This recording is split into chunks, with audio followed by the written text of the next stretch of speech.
आज तो हमारी फर्स्ट नाइट है। क्या आप मुझे दूध का ग्लास नहीं पिलाएंगी? मुझे तो आपसे बहुत सारी बातें भी करनी है।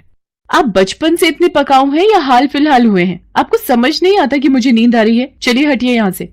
ताराशंकर बेचारा दूध का गिलास पीने के सपने ही देखता रहा। धीरे धीरे उसे समझ आ गया कि जानवी उसे पसंद नहीं करती है, लेकिन वो तो उसका पति था, इसलिए वो हर संभव कोशिश करता कि वो किसी तरह उसे इम्प्रेस करे। लेकिन जानवी के लिए वो सिर्फ एक कार्टून था जिसे देखकर सिर्फ हंसा जा सकता है। धीरे धीरे शादी के बाद भी जानवी अपने पुराने बॉयफ्रेंड से फिर से बातें करने लगी, लेकिन वो अब जानवी को ज्यादा भाव नहीं देते थे। इसी बीच उसकी मुलाकात रंजीत से हुई। रंजीत पिज्जा डिलीवरी करने वाला था, लेकिन वो था बहुत हैंडसम। जानवी उस पर लट्टू हो गई। वे दोनों छिप छिप कर मिलने लगे।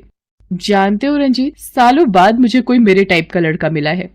तुम्हारे टाइप का मतलब? अरे, जिसके साथ मैं अपनी पूरी जिंदगी बिता सकती हूँ। I mean, शादी कर सकती हूँ। पर आप तो पहले से ही शादीशुदा है ना।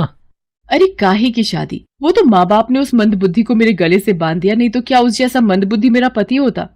मंदबुद्धि? पर आपके पति तो बहुत बड़े अफसर हैं, बहुत बड़ा घर है उनका, लाखों रुपए की सैलरी होगी। अरे उन रुपयों का मैं क्या अचार डालूंगी जब इंसान ही मेरे मतलब का नहीं। आपकी बात तो बिल्कुल सही है मैडम। रंजीत के मुंह से अपने लिए मैडम सुनकर जानवी फिर से चिढ़ गई।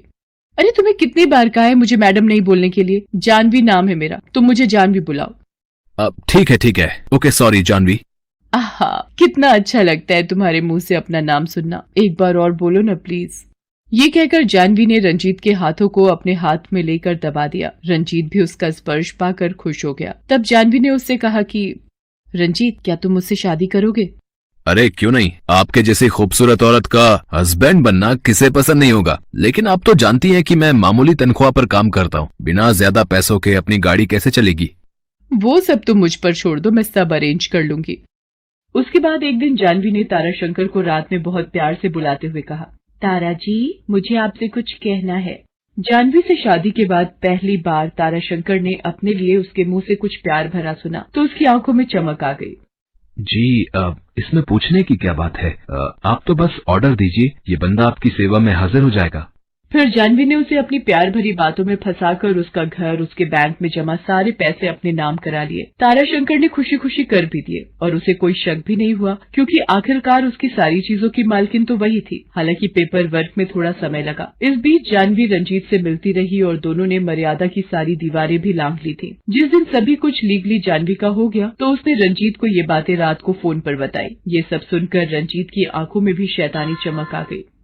वाह जानवी, तुमने तो कमाल कर दिया। अब तुम एक काम करो, जितनी भी रकम तेरे नाम की है वो सभी मेरे अकाउंट में ट्रांसफर कर दो। वो क्यों? जान